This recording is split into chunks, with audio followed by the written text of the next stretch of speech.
রবীন্দ্রনাথ ঠাকুরের দামোদর শেঠ কবিতা পাঠ করব।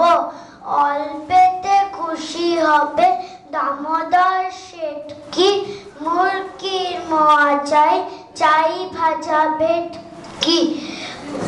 আনবে কটকি জুতো মটকিতে ঘি এনো, জলপাইগুড়ি থেকে এনো কই জিওনো। চাঁদনিতে পাওয়া যাবে বোয়ালের পেটকি, চিনে বাজারে থেকে এনো তো গরম চা। কাকড়ার ডিম চাই, চাই যে গরম চা। না হয় খরচা হবে, মাথা হবে হেটকি।